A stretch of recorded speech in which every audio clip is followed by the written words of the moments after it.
কিছুক্ষণ আগে মার্কিন প্রেসিডেন্ট ডোনাল্ড ট্রাম্প তিনি শপথ নিয়েছেন। এই শপথ অনুষ্ঠানে কে দাওয়াত পেল কে পেল না এটা নিয়েও বিশ্ব রাজনীতিতে এই এশিয়াতে অনেক রকম বিভিন্ন দেশে কথাবার্তা হচ্ছে। তো আমি সেই প্রেক্ষাপটে আজকে ট্রাম্প যে শপথ নিয়েছে সেই প্রেক্ষাপটে বাংলাদেশের ট্রাম্প শপথ নেওয়াতে বাংলাদেশের কি হতে পারে না হতে পারে এটা নিয়ে অনেক কথা চাওয়ার হচ্ছে, মানুষের মুখে মুখে কথা হচ্ছে। কিন্তু আমি যে কথাটি বলতে চাই যে আজকে ট্রাম্পের যে শপথ অনুষ্ঠানটি হয়েছে, এই শপথ অনুষ্ঠানে যে এটা আউটডোরে হওয়ার কথা ছিল, কিন্তু আবহাওয়ার কারণে আবহাওয়া খারাপ থাকাতে অনেক -10 ডিগ্রি এত শীতল ছিল এবং এত বরফ পড়ছিল। তো এই জন্য বাহিরে সম্ভব না, এই জন্য ইনডোরে এই অনুষ্ঠানটা হয়েছে। তো এখানে আবার একটি কথা আছে যে যেই ইনডোরে হয়েছে কিন্তু এখানে যারা উপস্থিত ছিলেন আমেরিকার রাষ্ট্রীয় বিচারপতি এবং বিভিন্ন শ্রেণীর উচ্চপদের কর্মচারী রাষ্ট্রের কর্মচারীরা ছিলেন। কিন্তু বিভিন্ন দেশের কিছু রাষ্ট্রপ্রধান, সাধারণত রাষ্ট্রপ্রধান দাওয়াত হলে ওই ধরনের রাষ্ট্রপ্রধানটা এখানে যায় না। যেমন আপনারা দেখেছেন চীনের সাথে কিন্তু আমেরিকার সম্পর্ক অত ভালো নাই বললে চলে, চিরশত্রু। কিন্তু সে শিপিংকে চীনের প্রেসিডেন্টকে দাওয়াত করেছে। চীনের প্রেসিডেন্ট কিন্তু কোনো সময় কোনো প্রেসিডেন্ট যায়ও নাই, তো যায় না। এর মধ্যে মোদির সাথে তার খুব ক্লোজ বন্ধু, সেও বলে মোদি আমার ক্লোজ ফ্রেন্ড, মোদিও বলে, কিন্তু মোদিকে দাওয়াত দেয় নাই। কিন্তু মোদিকে দাওয়াত না দিল, সে কিন্তু শপথ নেওয়ার আগেই কিন্তু সে বলেছে আমি 2-3 মাসের মধ্যে আমি ভারত এবং চীনে যাব। এখানে আপনি বুঝতে পারেন যে ভারতে কতটুকু গুরুত্ব দিচ্ছে। ভারতের পররাষ্ট্রমন্ত্রী বিদেশমন্ত্রী জয়শঙ্কর সে তো ওখানে দাওয়াতই ছিল, সে ওখানে গিয়েছে। তো এই ইনডোর অনুষ্ঠানটা হচ্ছে এখানে কিছুটা আমি ওই অনুষ্ঠানের সম্বন্ধে কিছু বলতে চাই। এই ইনডোরে যে অনুষ্ঠানটি হয়েছে, এই অনুষ্ঠানটা হওয়ার পর একটা নৈশভোজ হবে। এই নৈশভোজের মধ্যে যাদেরকে দাওয়াত দিয়েছে, তো এখানে সাধারণত একটা ওই তাদের দলের রিপাবলিকান দলের একটা ফান্ড কালেক্ট হয়। তা আপনারা জানেন এখানে একটা টিকিটের মূল্য প্রায় বাংলাদেশি 9 কোটি টাকা। আপনি ট্রাম্পের সাথে নৈশভোজে অংশগ্রহণ করবেন, তারা ওখানে যে অংশগ্রহণ করতে পারে আপনারা বুঝতে পারেন 9 কোটি টাকা। এবং এরপরে আরেকটা টিকিট আছে 5 কোটি টাকা বাংলাদেশি টাকায়, আরেকটা টিকিট আছে 2.5 কোটি টাকা, আর আরেকটা আছে যে এটা সবচেয়ে কম 45 লাখ টাকা। এই 4টে ক্যাটাগরিতে এখানে টিকিট বিক্রি হয়, টিকিট বিক্রি হয়েছে। তো আজকে আমেরিকার আমার মনে হয় রাষ্ট্রপ্রধানদের ইতিহাসে শপথ নেওয়ার পর গত ট্রাম্প ছিল যেদিন শপথ নিয়েছে ওদিন কিন্তু একটা অর্ডিন্যান্স আদেশ সই করেছিল, কিন্তু আজকে প্রায় 100টার কাছাকাছি সে আদেশ সে সিগনেচার করবে, অধ্যাদেশ জারি করবে, এমন একটি কথা শোনা যাচ্ছে। কিন্তু তার বক্তৃতায় সে বলে গিয়েছে কয়েকটি কথা। সে শপথ নেওয়ার পরেই সে বলেছে আমেরিকাতে মেক্সিকো, সে বলেছে আমেরিকার আমার এই বর্তমান সময়টা হবে আমেরিকার স্বর্ণযুগ এবং আমরা সবচেয়ে প্রথম গুরুত্ব দিব আমাদের দেশ, আমরা গুরুত্ব দিব, আমাদের সময়টা থাকবে আমেরিকার স্বর্ণযুগ।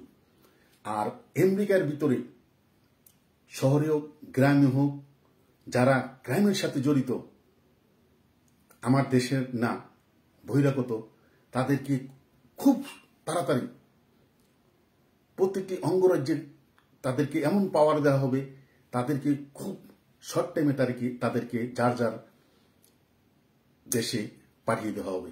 এবং অবৈধ অভিবাসী দীর্ঘদিন যারা আছে তাদেরকেও আজকে সে ঘোষণা করছে তাদেরকে খুব শর্ট টাইমে তাদেরকে পাঠিয়ে দেওয়া হবে। এবং আমেরিকার যে মেক্সিকো বর্ডার, এই মেক্সিকো বর্ডারে তিনি এখন ইমার্জেন্সি ঘোষণা করেছে। ইমার্জেন্সি মানে ওখানে কেউ কোনোভাবেই ঢোকার চেষ্টা করলে তাকে গুলি করতে পারবে, এমন কতগুলো অর্ডিন্যান্স সে জারি করেছে। তো এখানে একটি কথা আছে যে সে কিন্তু এই শপথ নেওয়ার পূর্বে সে বলেছে আমি এই 2-3 মাসের ভিতরে আমি ভারত এবং চীনে যাব। তা আপনারা জানেন সে ভারতকে কতটুকু গুরুত্ব দিচ্ছে।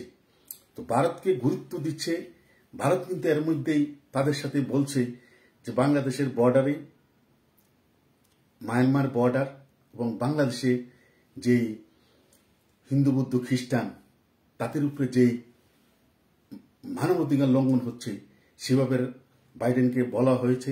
বাইডেন প্রেসিডেন্ট হওয়ার আগেও একটি টুইট বার্তায় বাংলাদেশের ব্যাপারে সে টুইট বার্তা দিয়েছে, বাংলাদেশে মানবাধিকার লঙ্ঘন হচ্ছে তা তারা ভালো চোখে দেখছে না। তো এই হিসাবে আরেকটি কথা যে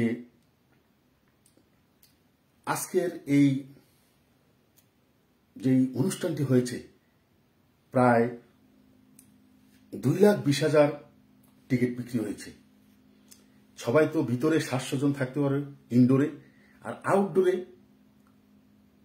প্রায় 2,20,000 লোক, ওরাও টিকিট দিয়ে ঢুকবে। 20,000 লোক তারা স্ক্রিনে দেখতে পারবে। এই হলো কথা। আর বাংলাদেশ সম্বন্ধে আমি বলতে চাই, ডক্টর ইউনূস কিন্তু কিছুদিন পূর্বে এই নিউ এজ পত্রিকার সম্পাদকের সাথে সাক্ষাৎকারে বলেছিল, ওনাকে প্রশ্ন করা হয়েছিল যে আমেরিকার বর্তমান ট্রাম্প সরকার শপথ নেওয়ার পর আপনার কি সমস্যা হবে কিনা বাংলাদেশের কেউ, উনি বলছে তা তো কিছুটা হবেই। তো আপনারা জানেন, আমি কথাটা আবার উল্লেখ করছি, ডক্টর ইউনূস যে বাইডেন হিলারি ক্লিন্টনের সাথে খুব ভালো সম্পর্ক এবং ডেমোক্রেটদের গত নির্বাচনও তিনি টাকা পয়সা দিয়ে হেল্প করেছেন,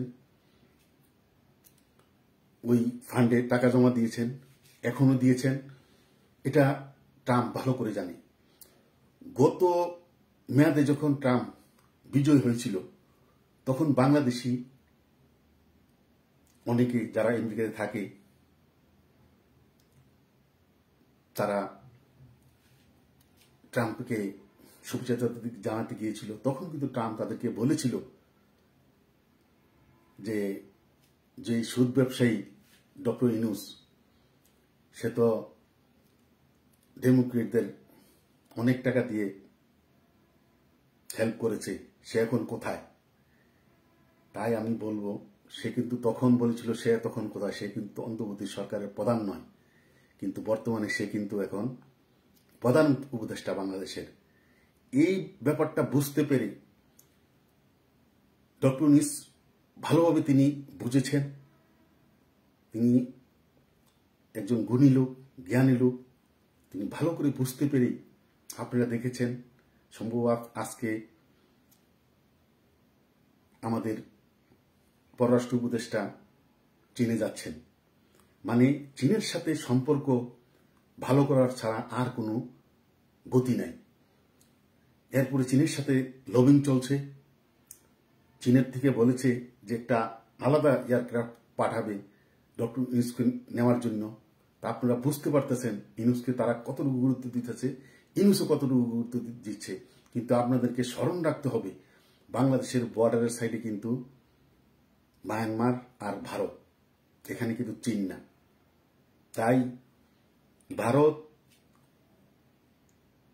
যেই মোদি বাংলাদেশের যে একটা অবস্থা সৃষ্টি হয়েছে, বাংলাদেশের বর্ডারে সমস্যা, উপজাতিদের সমস্যা, হিন্দুদের উপরে যেই টর্চারিং হচ্ছে এবং একটা গণতান্ত্রিক সরকারকে হটিয়ে যেভাবে জঙ্গিবাদের আস্তানা হচ্ছে বাংলাদেশে, বিভিন্ন জঙ্গিদেরকে জেল থেকে বাইর করে দিচ্ছে, এতেই ভারত আতঙ্কিত। তাই এসব ব্যাপার নিয়ে ট্রাম্পের সাথে খুব সহসাই ভারতের কথাবার্তা হবে তাই ডক্টর ইউনূস সরকার হয়তো অনেকে অনেক কথা বলছেন। আজকে ডক্টর ইউনূস আমেরিকার রাষ্ট্রদূতের সাথে দেখা হয়েছিল। আমেরিকার রাষ্ট্রদূত বলেছে যে আপনাদের এই অন্তর্বর্তী সরকারকে মার্কিন যুক্তরাষ্ট্র সরকার সব দিক দিয়ে আপনাদেরকে সহযোগিতা করতে চায়। এটা কিন্তু একটা কূটনীতিক ভাষা। সবাইকে সবাই এভাবে বলে আমরা সহযোগিতা করতে চাই। আপনারা জানেন এই কূটনীতিকদের এই সম্মুখে যে কথা, কিন্তু পিছনে কথাটা কিন্তু তা হয় না। এই কূটনীতিক কিন্তু ভালো করে জানে যে সারা পৃথিবী জানছে যে ডক্টর ইউনূস চীনের সাথে সম্পর্ক করছে। এটা কিন্তু কোনোভাবেই মার্কিন যুক্তরাষ্ট্র ভালো চোখে থাকবে না। সবচেয়ে বড় কথা হলো বর্তমান বাইডেন প্রশাসন ভারতে এই যুক্তরাষ্ট্রে যে ইউনিটি আছে, যে কমিউনিটি আছে, এই কমিউনিটির সবচেয়ে বেশি লোক ভারতের, এবং মার্কিন ট্রাম্প প্রশাসনের খুব ঘনিষ্ঠ 7 জন আছে উপরস্থ পদে।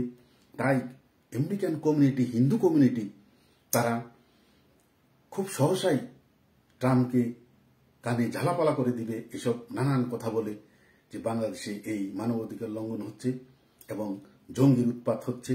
তাই বাংলাদেশের দিকে দৃষ্টি রাখার জন্য, আর এদিকে তো মোদি আছে। তো আমার বিশ্বাস এই সরকার যাই বলুক না কেন, মানুষের হয়তো বাহাবা দিচ্ছে যে কি হবে। আমার বিশ্বাস আপনারা এই 5-6 মাসের মধ্যেই বাংলাদেশের উপরে কি ধরনের অবস্থান নেয় মার্কিন যুক্তরাষ্ট্র ট্রাম্প, তা আপনারা দেখুন। অবশ্যই আমার বিশ্বাস, আমি যতটুকু বুঝি, ট্রাম্পকে যতটুকু জানি, সে এক আজব মানুষ।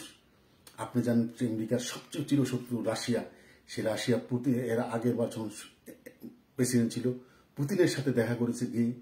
আবার পৃথিবীতে সবচেয়ে ডেঞ্জারাস রাষ্ট্র যে আমেরিকার সাথে সাপেনে হলো উত্তর কোরিয়া। উত্তর কোরিয়াতেও ট্রাম্প গিয়েছিল, চীনেও এসেছিল।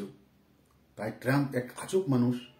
তাই এই ট্রাম্পকে, ডক্টর ইউনূসকে ট্রাম্প সে সাদরে গ্রহণ করবে, এটা আমি কমপক্ষে বিশ্বাস করি না। তাই আগামী 5-6 মাসের মধ্যে বাংলাদেশে কোনো একটা কিছু আপনারা দেখতে পাবেন। আমি এটা বলবো না যে বাংলাদেশকে শেখ হাসিনাকে আবার ক্ষমতায় বসবে, তা না। তবে বাংলাদেশে একটা সুষ্ঠু নির্বাচন তারা চাইবে, ট্রাম্প প্রশাসন, এবং এই সুষ্ঠু নির্বাচন চাইবে এবং আওয়ামী লীগ যেন এই নির্বাচন অংশগ্রহণ করতে পারে, তারা এই ব্যাপারে তারা নিশ্চিত হবে এবং তারা এই ব্যাপারে তারা এই সরকারকে চাপ দিবে। তাই আমার বিশ্বাস আগামী সংসদ নির্বাচন আওয়ামী লীগ অংশগ্রহণ করবে।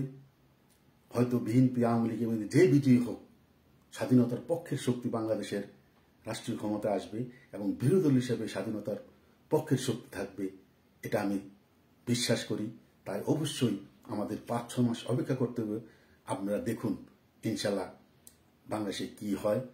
তবে আমি এতটুকু মনে করতে পারি যে বাংলাদেশের এই বর্তমান অন্তর্বর্তী সরকার, তারা চীনের দিকে গিয়ে চীনকে নিয়ে তারা চাচ্ছে যে আগামী 2-3 বছর বাংলাদেশে ইলেকশন না দিয়ে চীনের সহযোগিতায় তারা একটা বিভিন্ন স্থানীয় নির্বাচন এবং সকল ভার্সিটি কলেজের মধ্যে ছাত্র সংসদ নির্বাচন করে তারা একটি কিংস পার্টি গঠন করে তারা ক্ষমতায় যাওয়ার জন্য চীনের সাথে লিয়াজু করে সেই চিন্তায় তারা হারছে, যা কোনোভাবেই বাংলাদেশে সফল হবে না বলে আমার বিশ্বাস। এই কথা বলে আমার কথা এখানে শেষ করছি।